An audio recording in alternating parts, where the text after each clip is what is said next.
Well, thank you very much, Nancy, and welcome everybody. Good morning, afternoon, evening, depending on where you are in the world. We've got a good little group here for our live broadcast. We will be recording this hour-long show and rebroadcasting it on Twitter Spaces later today, or it will be available for those who want to listen, and a lot of people actually do. Welcoming today Dr. Martha.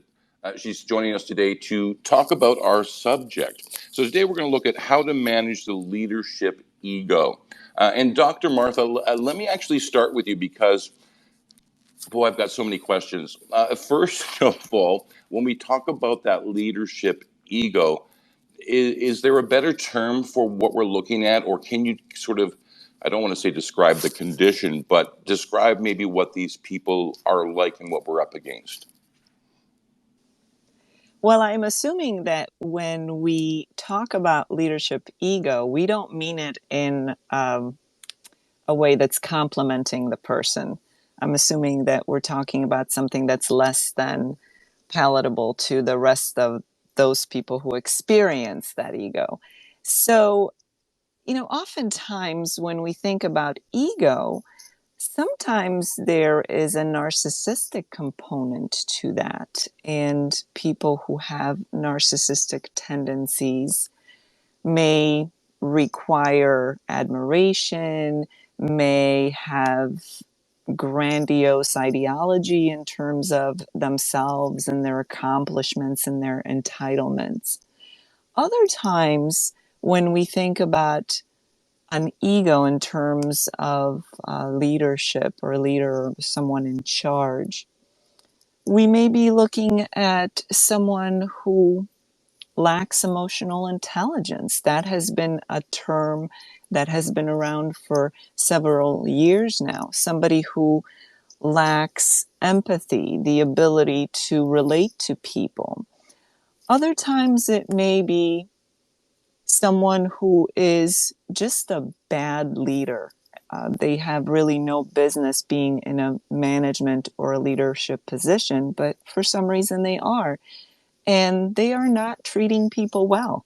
They may even be harmful or hurtful or detrimental to those who work with them, to those around them.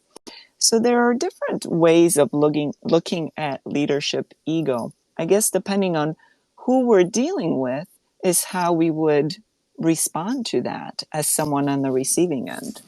And would I be wrong to say that, boy, we need maybe just a little bit of ego in these leaders, or they're not going to be great leaders? I would argue that what we need is healthy confidence. Of course, everybody has some kind of ego. But again, if we're talking about an ego to a negative type of experience, then one could assume that that ego maybe has taken over or is out of control. But a leader needs to have certain confidence. You can't have a timid leader who's afraid to make decisions or to take certain risks or to push people in an appropriate way to get to the next step, the next level, to achieve goals. But when we're experiencing an ego that is detrimental to those around him or her, then that's a different story. Yeah, it certainly is. And a great introduction and really good start for our topic today. Linda Ann, I'd love to come to you next because uh, you're on the front line. And you have probably not only in, when you're working for an organization, but, as a consultant now, how often are you seeing these leaders whose ego is getting in the way?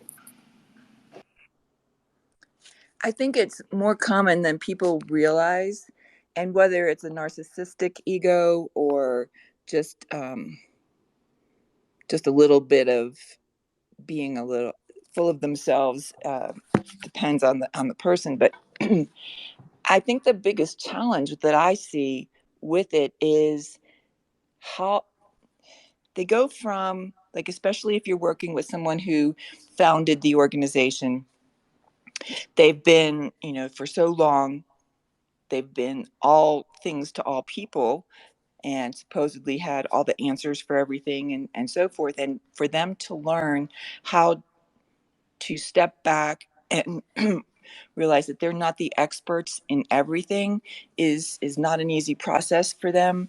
And I really see sometimes they're in the way of the company's growth.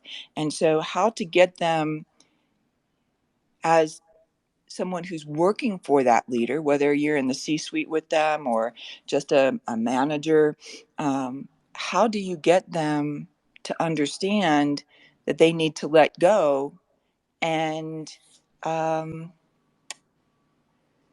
get out of the way of the growth of the company? Yeah, 100%. Sharon, you and you've shared some really interesting stories with me, and I want to ask you a question because you've been in those boardrooms having those discussions with those CEOs, running into this ego issue. Is it my perception as I sit here is this is mainly a male issue, that this is more of, boy, men, we have these ego issues quite often.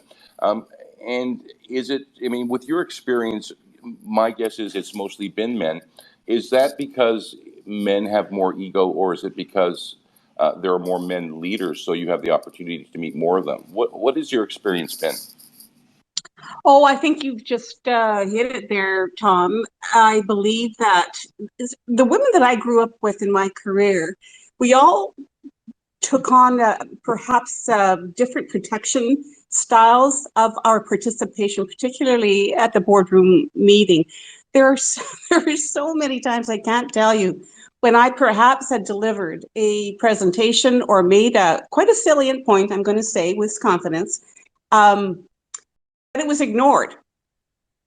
But when the male delivered the same point 10 minutes later, everybody sort of sat up in their chairs and nodded their heads. Oh, yeah, that's true. So there have been instances of that, I think, that as women we have noted over the years. Perhaps that's changing now. I hope it is changing. But there's no doubt that the volume of men leaders compared to women in leadership, men in leadership positions far outstrip the number of women in leadership positions, and that is definitely has to be taken into account. There's no doubt that women have strong egos, and we all know them.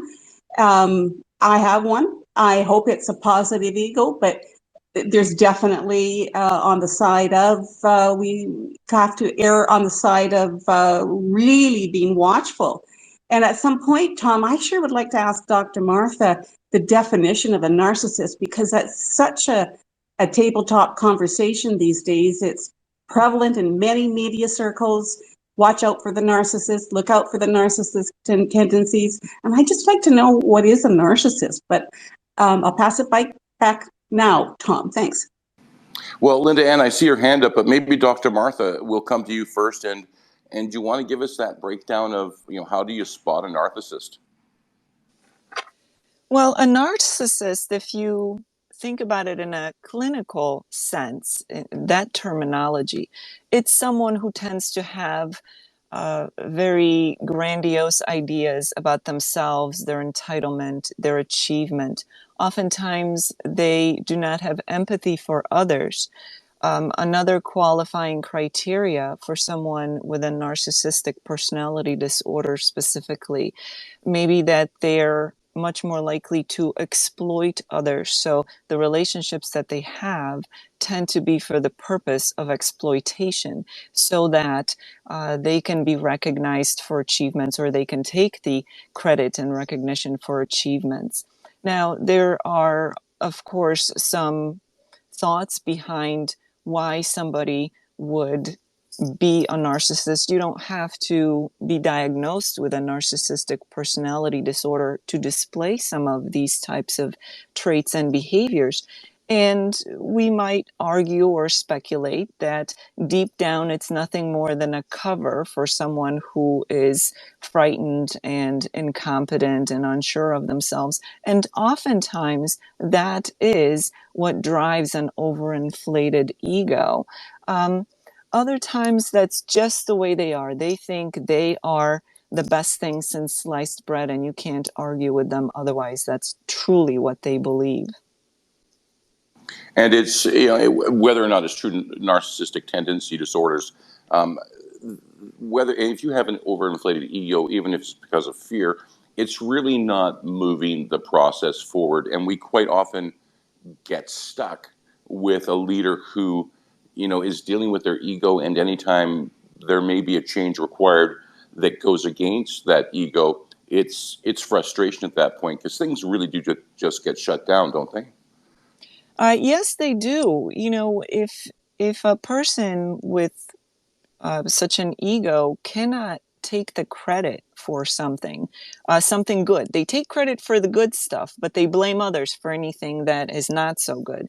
If they can't immediately see the benefit, then they would likely challenge that or block it or do whatever they need to do to keep the status quo. They don't want things to change and potentially make them look less, whatever they see themselves as, powerful or all-knowing, or whatever their self-image is. So it's important to approach this type of person with an understanding of what you're dealing with. It takes a bit of psychology on the person who is dealing with someone with an inflated ego, and it also helps to know your own emotional intelligence and really hone your own emotional intelligence so that you know how to play that person's game. And as much as I hate to say that, oftentimes that's what it resorts to, because people with overinflated egos or people who are narcissists, they do not change. That's a sad reality. And just to piggyback on your earlier comment about men versus women, although we see this kind of behavior in both genders, one, because we do see more men in leadership positions, we are more likely to encounter men with inflated egos in leadership positions than women because there's more of them. But also, men tend to have different upbringings in that they are expected more than women to compete and to win. And that doesn't help the situation. Women are more encouraged, as we're brought up, to cooperate, but men are more encouraged to fight and compete. Yes, we are. Linda Ann, let's go to you. Well, I just wanted to reiterate what Sharon had said. I have been in those situations very much where the pattern in a particular meeting was such that if I brought it up, it was like, oh, that's nice. And then somebody else down the road said, 10 minutes later, they agreed with me or whatever. And it was like, oh, the angels came down from heaven. And it's really frustrating. And I've actually gone into meetings with having spoken to my male counterparts before, asking them to bring something up or to mention something because I needed it to be heard. I needed something to change. And that's just so frustrating as a female leader. The other thing I wanted to ask kind of Dr. Martha is, can you distinguish for us really what's the difference between someone who has an inflated ego and the narcissist? Is there a real distinction there?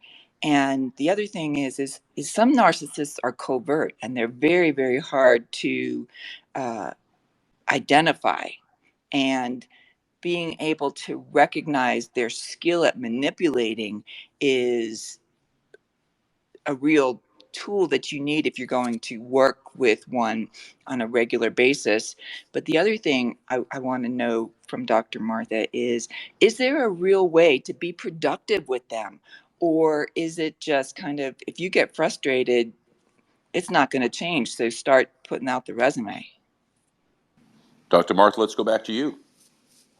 So let's hold off putting out the resume until we've tried other things, unless there's no reason why you would want to stay at that job. But so back to the first question, I think the term ego or an egomaniac or someone with an inflated ego and a narcissist, they tend to be used interchangeably. I think the difference comes in if we start to discuss clinical assessment where people are diagnosed with a narcissistic personality disorder, then we're looking at things that are more severe, more disruptive in that person's life, where he or she might find themselves seeking professional help and they end up being diagnosed with a narcissistic personality disorder or some other personality disorder. But I think that in everyday conversations, those terms tend to be used interchangeably. As far as working with a person like that, you really have to be on top of your own game. So you have to keep your own emotions, behaviors, reactions in check. And I would say stay clear of reactions and stick to responses. If we don't fuel that fire, if we don't feed that monster, we are in a better place.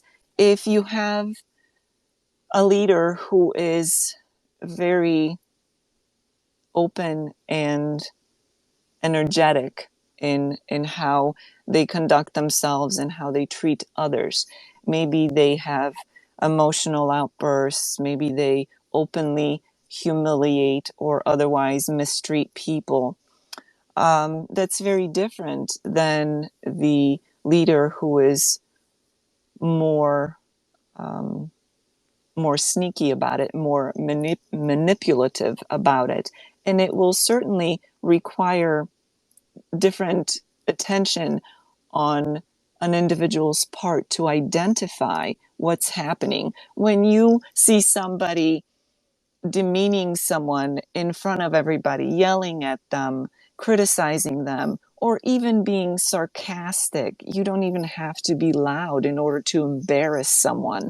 But if you are very open about it, that's easy to identify. But if you are not so obvious, if you're more manipulative in the approach, then that takes a little more skill and a little more paying attention to what's happening over time. So in the examples that we heard in the boardroom, where a woman presents an idea and maybe it's ignored, maybe it's minimized, but where a male counterpart presents the same idea later on, they receive a standing ovation. That's a little more sneaky, because if you think about socially acceptable behavior outside of inflated egos, if you were to present an idea and you were ignored, and then I presented the same idea and I received a standing ovation, then socially acceptable behavior might say that you raise your hand and say, wait a minute, I just said that 10 minutes ago. What's the difference? But if we're dealing in these kind of stereotypical boardroom situations where it's well known that maybe this person is some kind of a inflated ego or a narcissist, or you're dealing with a good old boys club where you're the only woman or one of few and you're just there to meet the quota of how many women we have on our management team, then it's a different experience altogether. But it takes a lot of work on the person who's on the receiving end to make sure that all of their I's are dotted and T's are crossed. Get your work done. Make sure that you're on top of everything. Don't give them a reason to respond in a negative way. Make sure you're communicating with them. Present yourself not as a challenge, not as a pain, but as a good resource, as a partner that can help them to achieve the goals that they want to achieve.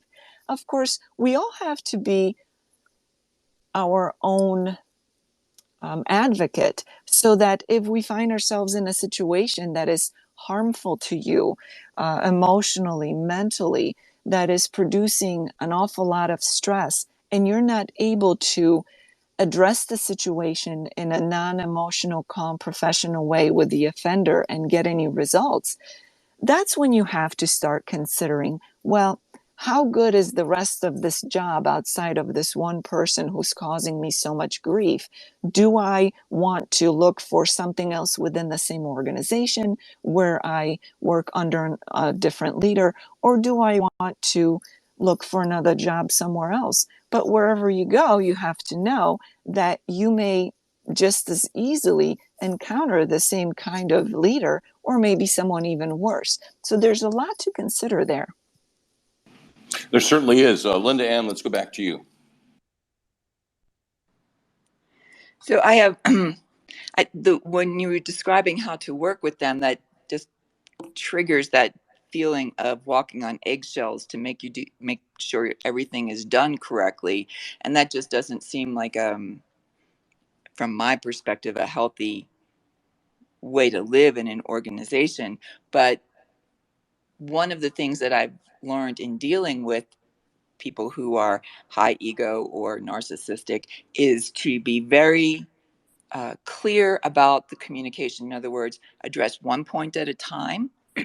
Make sure there's no distractors so that they can't focus on something else and blame or diminish and things like that. Just make it very, very clear, one issue at a time, so that they need to focus on whatever it is that we need to work on, or decisions made, or responses from that person regarding their input. Do you have any commentary on that, Dr. Martha? Yes, so certainly nobody wants to spend 8 hours a day in an environment where they're walking on eggshells. I completely understand that. What I'm suggesting is that you just make sure that you do your job the way you're supposed to do it, not to a point where you're frightened of making a mistake the entire time that you're there. Because if you're at that level of stress, this is not the environment for you. But if you are surfing the internet and playing on social media when in fact you're supposed to be working, then you're opening yourself up for a potential issue with this leader. But if you're taking care of what you need to be taking care of, and they're still aggressive or hostile towards you, then you've given them no reason for that. Then all of that behavior is on them. The other thing that's really important to consider here is having some kind of a outlet and a support system as an individual outside of the workplace. We all encounter stressful situations at work, whether it's something that happens every now and then, or it's something in the form of a leader who has an inflated ego and it is difficult to deal with. It's so important that we pay attention to self-care, that we have a support system outside of the workplace, and that we have a place to vent, to release whatever we experience during that workday. So certainly we don't want an environment where we're walking on eggshells, but make sure you're doing what you're supposed to be doing as the adult with a job, so that if anything happens, you're not the reason why the person is acting the way they're acting, or at least they can't say that you're the reason for it. Really good advice. Sharon, let's go to you. I have a question for Dr. Martha and for you, Tom.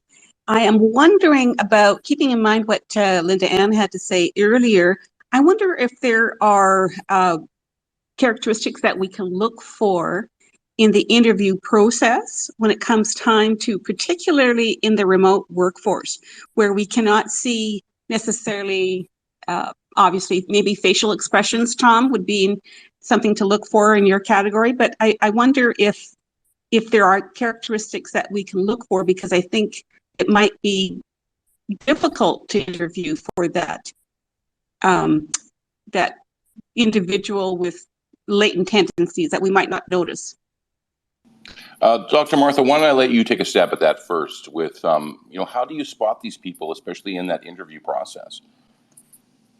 Well, that's not easy because everybody's on their best behavior during an interview, or at least they should be. And when you don't have the benefit of facial expressions, then that conversation is handicapped even more in that situation. What I would say is listen, not only to the words, but to the meanings. What are the underlying messages that somebody is sending when they're talking to you?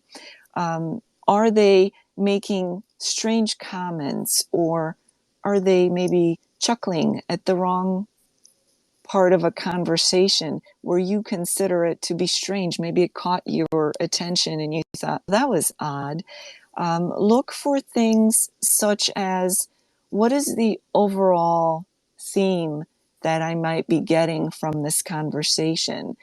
Because chances are, if you're a good listener and you're listening not just to the words, but also the messages uh, behind the words, maybe the themes that are emerging, maybe some kind of reaction, maybe verbal cues, chuckling, giggling, making strange comments, those could be good indicators. And you won't always get that, but at least you can look for that. Because again, people can hold it together for the duration of the interview, and it's like that first date. But then once you commit to something like working for the organization, you may see a different personality, a different persona altogether. So I think your best bet is to really pay attention. And if something catches your attention that doesn't seem right, if it's appropriate, maybe you ask for clarification. It won't always be appropriate, but trust your gut. I found that there have been so many times where your gut tells you one thing and your brain says to ignore it, and then you're sorry that you ignored your gut. So trust your guts on those things too. Yeah, I would maybe, echo a lot of what Dr. Martha just said. Uh, but, I remember at least 15 years ago doing some research on narcissistic disorders. And the, the notion that came out is that there are three careers that attract narcissists. One is becoming a judge. The second is becoming a CEO. And number three was becoming an actor. Because as an actor, I might be a narcissist, but I can play an empathetic person and play it well. And I think Dr. Martha is right that, especially if you are using video for the interview or it's in person, there are some tendencies that you will see, and it's things like laughing at the wrong, point, or making a comment that is offsetting. So you can, if they are somebody who has narcissistic tendencies or an inflated ego, I think you can see those things even in the online with facial expressions, maybe some hand gestures. But at the same time, true narcissists, with my experience, much like really good actors, can play the role. So they can play that role of an empathetic person, not only in the interview, but they can manage it with certain people. But there's going to be certain people that will not see that, or will see the true narcissistic person, and that seems to be, something that I've noticed with people who are narcissistic, that they've got one person who's the golden individual who can never do wrong, and then they also have someone who's the whipping boy, someone who always seems to be getting criticized. But it reminds me of, especially in the interview situation, some of those things that Larry English was talking about, during our last LinkedIn Live event, where it's really about establishing the culture. And I think if you establish the positive culture that you really can in your organization, that people who are either narcissistic or have that inflated ego, they might not fit in. So I think that might be helpful. Linda, let's go to you and talk a little bit about the culture, Do you think there's any place right now that has developed a culture where a narcissistic person wouldn't fit in? I think, well, see, the problem with that is a lot of times we're talking about somebody who's very high up in the organization who has this personality and they are influencing the culture. So therefore, it's very difficult to have a healthy culture with them at the top of the organization. If they're in, say, middle management and some people are having trouble dealing with them as a manager, then that's different because the culture is not tolerating it and it will support the staff, the people reporting to them and saying this is not an acceptable behavior. So it depends on, I think, where they are in the organization so that whether the culture will kind of make it intolerable for them to not, because they're not getting this narcissistic supply that they need, or if they're at the top of the organization, having a healthy culture is going to be difficult overall. Yeah, I would agree totally. And Sharon, let me come back to you because, one thing that we've heard a lot of is authenticity. People keep asking us about how do you be authentic, but do you think that the narcissistic person is going to be authentic? I'll answer that question knowing apparently my voice gets a little bit garbled on this call, so maybe somebody can alert me to that if it's happening. So the authenticity, we've been in such a transition, I want to say, over the last 10 years and seriously 3 to 5 years, and definitely since the pandemic. The CEO often is a loner with their decision making very often. So perhaps they put up a wall. Perhaps they have to think of themselves as all alone in making the serious decisions, and they cannot share their confidences. They cannot share their troubles with anybody else within their organization. Maybe they have to go to a peer completely outside of the organization, in order to talk about their fears and their let's say their fears, which might be tied to the idea of being perfect. And so I would say that I'd like to address this, and maybe other people in the room, both the men and the women in this room might want to talk to this, is the idea of perfection.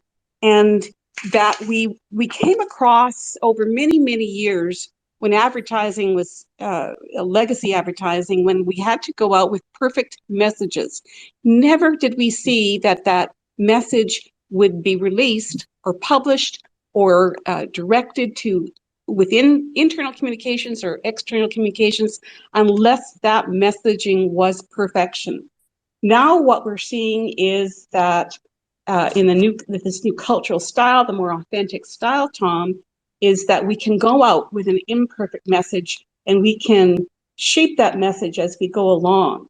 We can have the ability to trust, which is not all that easy to gain. I think people talk about trust as something that you just know how to do. Trust your peers, gain trust, instill trust. It's easier said than done, I believe.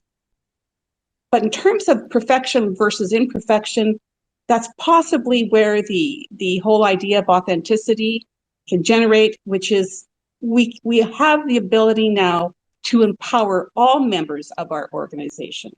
We have the ability to share our dreams and share our fears within the organization and to a degree outside of the organization, keeping reputation in mind. So I think there's some of this transition in culture, society-wise, Tom, that we're now experiencing. Yeah, we certainly are. And just to do a little quick reset of the room, this is the Virtual Communication Masteries Weekly Twitter Spaces. We have some great guests on today, including Linda Ann Rogers and Dr. Martha. And we're talking about leadership and ego, which is, not totally a terrible thing, but it can be when we get involved with people who may have narcissistic tendencies. And as Sharon and Linda have sort of pointed out, we are seeing a shift in culture, which is requiring people to be more authentic. So, Dr. Martha, let me bring it back to you, because let's imagine that I'm working in an organization. We are really striving to be authentic, but this has now led me to understand, or I probably knew beforehand, that my leader has a large ego. Might not be a narcissist, but just has one of those inflated egos.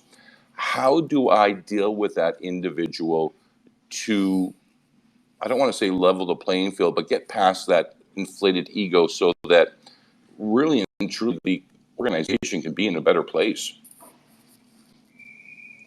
Well, I think it depends on their position within the organization, because going back to what Linda Ann said, if the person with this inflated ego is at the very top of that food chain, so to speak, then that affects the culture of the organization. Culture comes from the top. If we're talking about someone in middle management, then there is some wiggle room, if you will.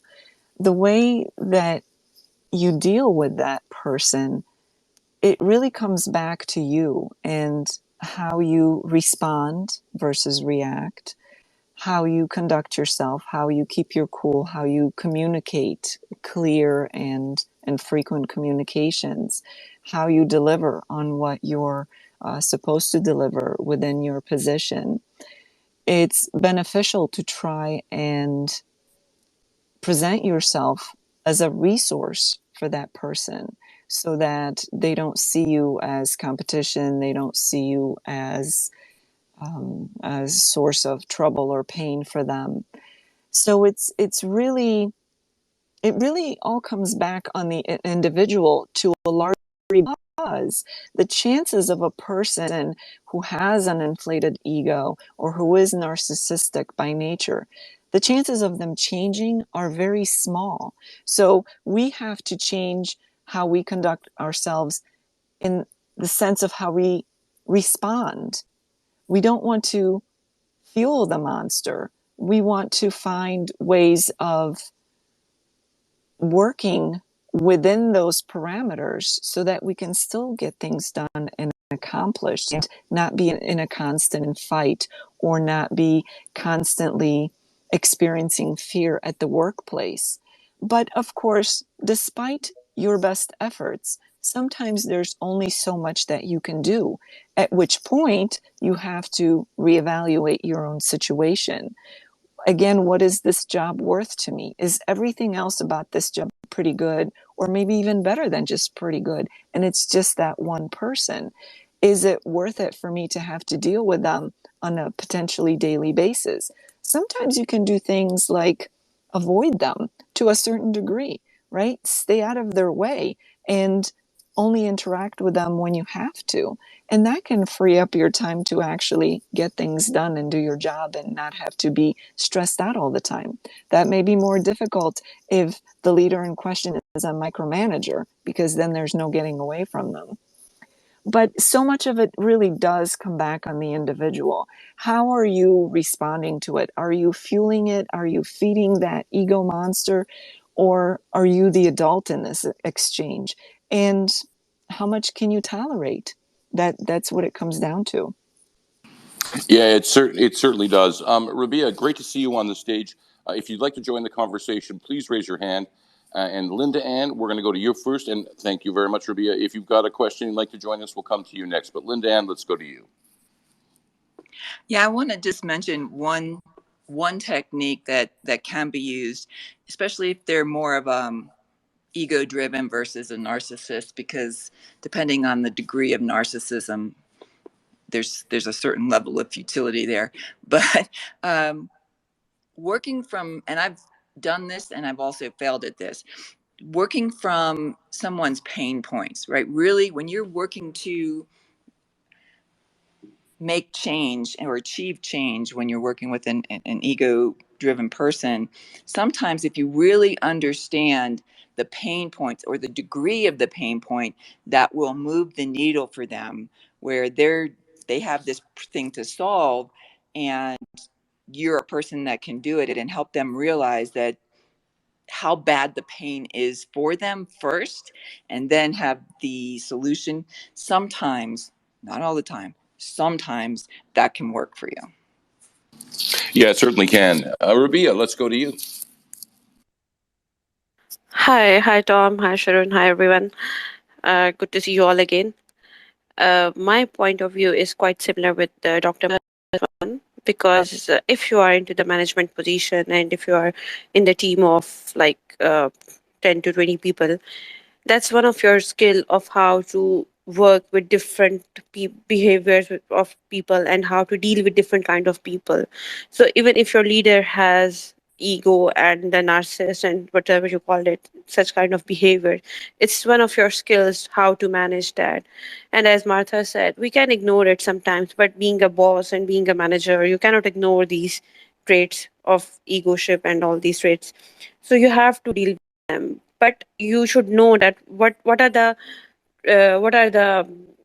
how you say it, but what are the points where your leader can go will be more tricky, and what are the pinch points of your ego, sorry, what are the pinch points of your leader. You should be very careful about those things.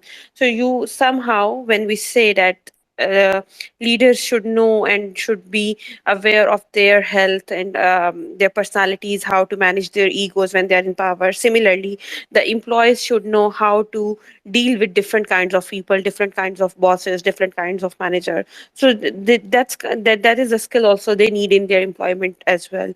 When they are working in the bigger organization or different people, they should know how to deal with the people of different cultures. When you are into some organization where you are working with different cultures and dealing with different people, you should have some kind of idea about their cultures, their boundaries, their values, and their personality traits, so you know how to deal with them. That's one of your skill, I believe.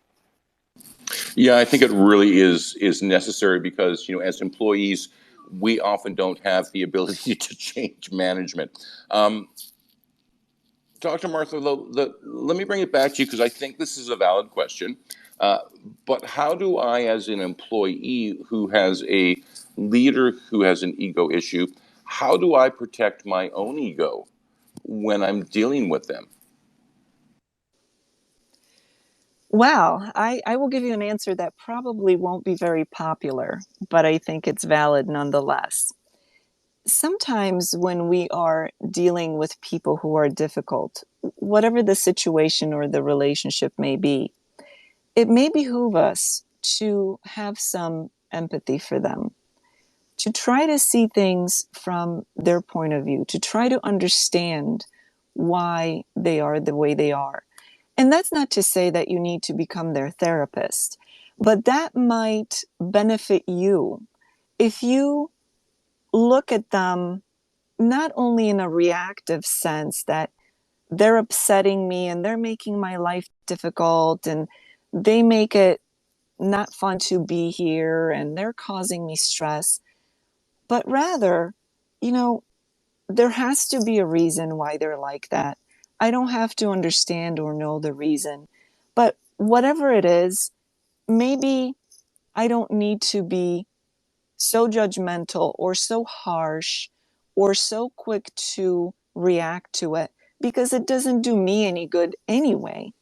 So it might be a way of almost protecting yourself from some of the situation to some degree when you engage in a more empathetic way of looking at that person and at that situation.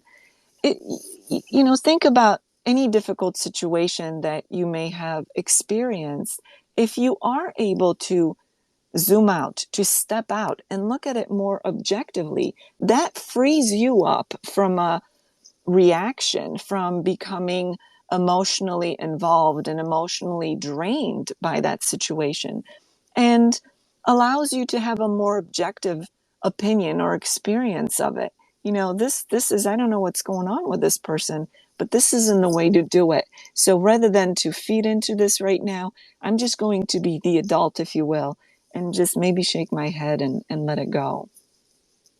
Well, we've got about 15 minutes left. This conversation is going by way too quickly.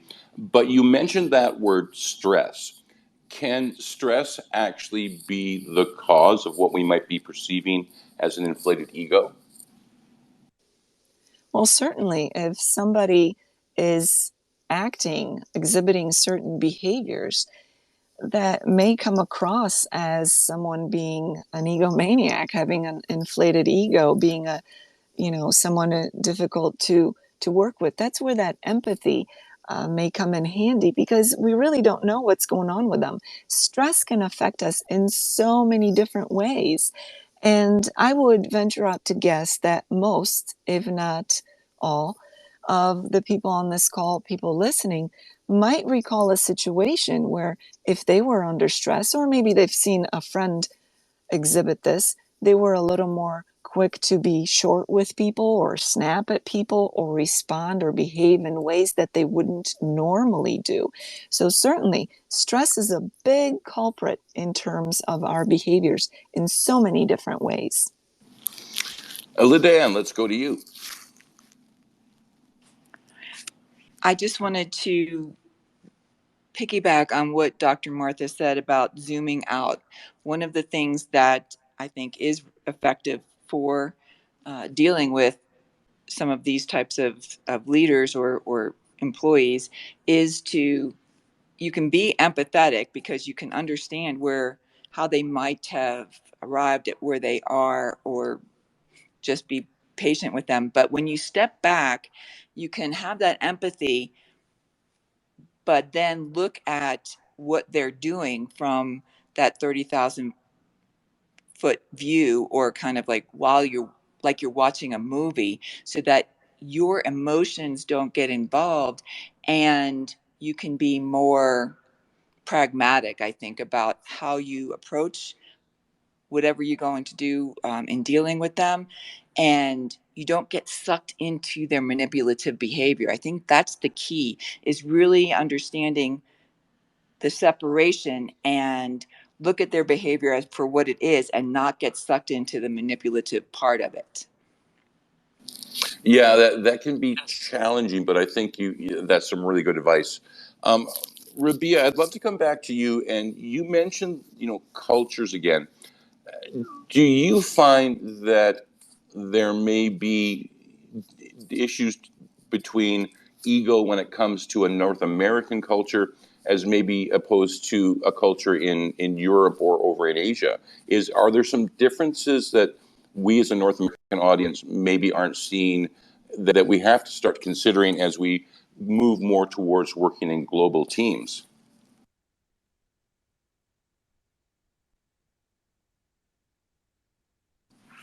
Rabia, your mic is still muted if you're still with us.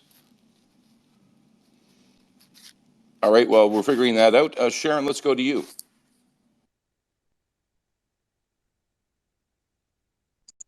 Oh, I love just what I heard both from Dr. Martha and from Linda Ann, and also earlier from Rabia. The in coming off from what Rabia had to say, is that we're saying the word should in front of many managers, employees, and of course C-suite people. We should understand, we should know the narcissist's personality, we should know how to deal with each one of them, but it comes back again. This is circling back time and time and time again in all of our conversations, is knowing how the psychology of working with our colleagues and working with leadership. But I'm going to say that I'm not aware of a lot of training that's going on in organizations that teaches inside how we are supposed to, or how we can better understand our peers.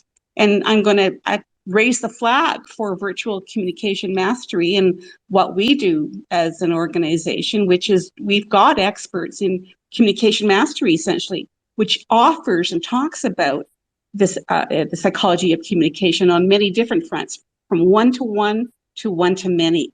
And we have Dr. Martha here, thank goodness, to talk about the industrial organizational psychology perspective that she brings to this room.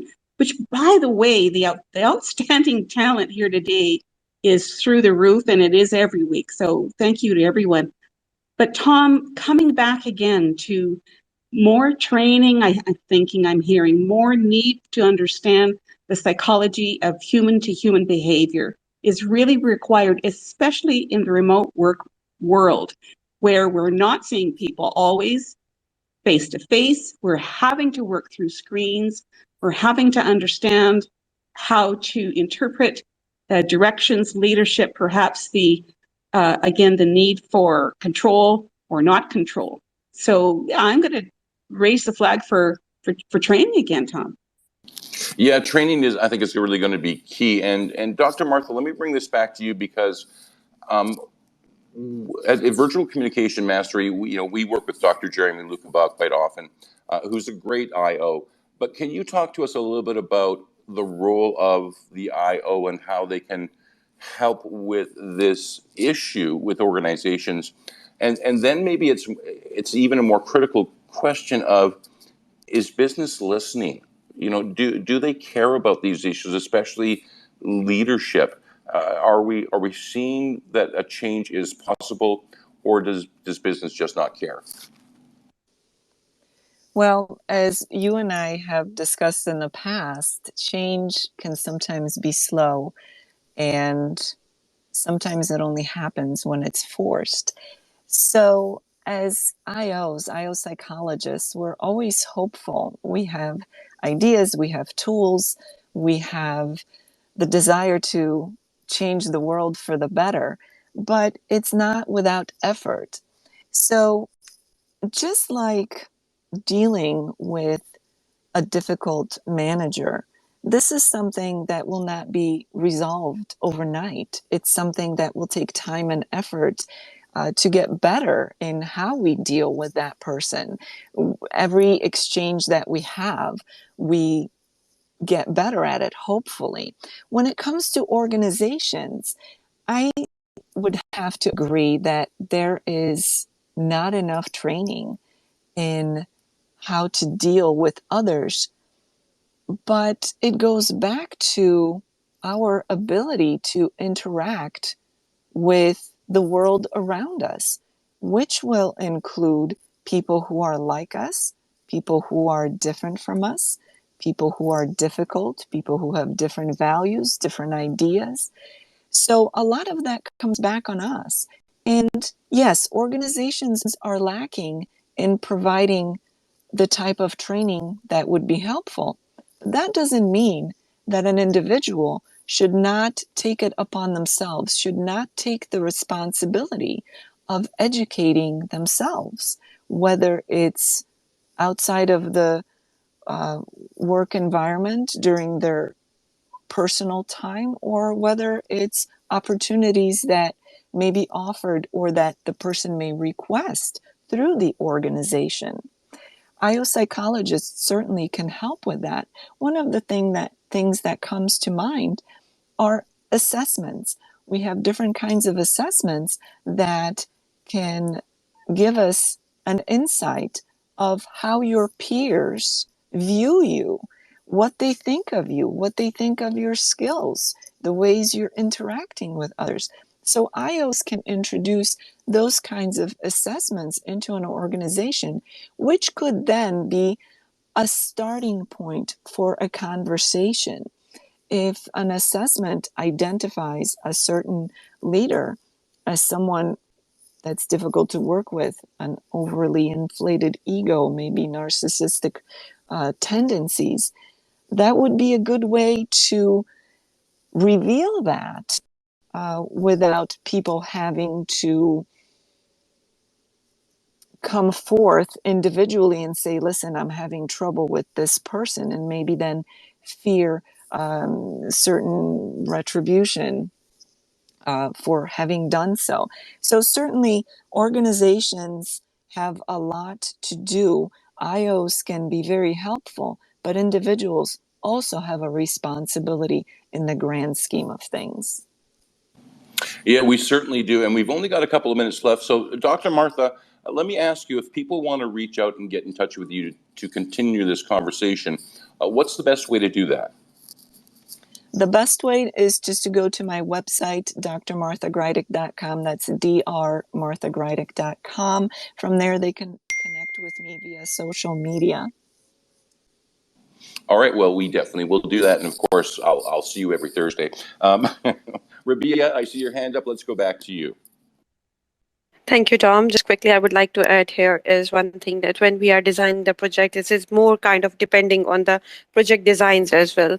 And I think somehow it is the responsibility of the client as well. When we introduce the project schedule or something, we have specific criteria for the software or some kind of technical trainings, but there comes the responsibility. We can also add or we can also claim to add some kind of employees training as well to share the knowledge and to motivate their personal skills as well. To we being a client, we can introduce these kind of training in the schedule as well, even if the person is not motivated to do these trainings. So when it comes, the responsibility comes from the top to the bottom, they might be more interested in to attend these things, and somehow it will help the team to motivate these deal with these leadership egos.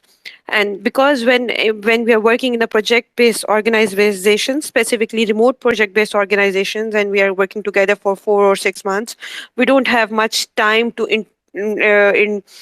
integrate with each other behaviors, and we don't have much time to talk to each other and to understand each other's behavior. So that comes the more complicated team structure. And I think I have seen most of the employees feel so frustrated when they cannot understand the message and they don't feel the connection between the boss and the employees. So in that scenario, it is most important that if the client will introduce these kind of training, that will be really great too, and it will help the employees to deal such situations.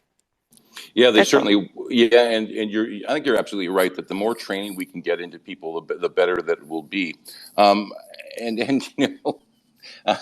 we've just got time for a couple of quick thoughts from some of our speakers today. And Linda, and let me start with you because during the conversation today, I kind of was reminded of that old saying that everything I needed to know I learned in kindergarten, including how to get along with other people. But what are some of your final thoughts as we wrap this up today? One of the things that I wanted to comment on, we had a conversation briefly there about some authenticity, about people making sure that they're authentic in the way that they respond and participate. And it's important to understand that just because you're being authentic, it doesn't excuse poor behavior. And that goes a little bit to the everything I learned, really need to know I learned in kindergarten, is just because you have you respond in a very emotional way, that doesn't mean that it's okay to yell at someone and things like that. So even though we want people to be authentic and true to themselves, it doesn't excuse poor behavior as well. Absolutely right. Dr. Martha, some final thoughts from you. Well, first of all, Linda, and I could not agree more with that. That was perfect. But final thoughts from me. First and foremost, it's important that people realize whatever is happening with the leader in question, chances are this has nothing to do with you. It's not about you. It's about them and what's going on with them. As long as you're not really giving them a reason to act in those ways, then this is their baby. This is something that's on them, not on you. And the other thing to remember is that when figuring out how to deal with someone like that, it's a process. It's not going to happen overnight. It's not going to resolve overnight. And in some instances, it may not resolve to your liking at all. So make sure you're not taking on the blame or the responsibility in that sense. Keep working at it, but you cannot force anybody else to do something. That part is up to them. And Sharon, let's go to you because, once again, there's some great lessons that we've learned, but unless communication is there, you're not going to achieve success. Ho ho! Yes, clarity of message is rampant here today in society, I want to say. And how do we get clear on those messages, whether it's peer to peer, internally or whether it's one-to-many. That is a learning that needs definitely, I think, more attention today, Tom, and maybe we can bring up next Thursday's LinkedIn video, or pardon me, event with Dr. Patricia Delgado at the same time to wind up. Certainly, yeah, and we're so great that Dr. Patty's going to be joining us next week, and also we'll be talking with her at the end of the month in our LinkedIn Live event. So if you're interested in that, please, come back and join us. We're here every Wednesday morning with some great knowledge and some great people on the show, and then we have the Zoom show. Thank you very much, Nancy. Coming up on the 28th of the month, where we'll spend a full hour with Dr. Patricia Delgado, and we'll continue having some really great conversations. And with that, everyone, thank you very much for joining us.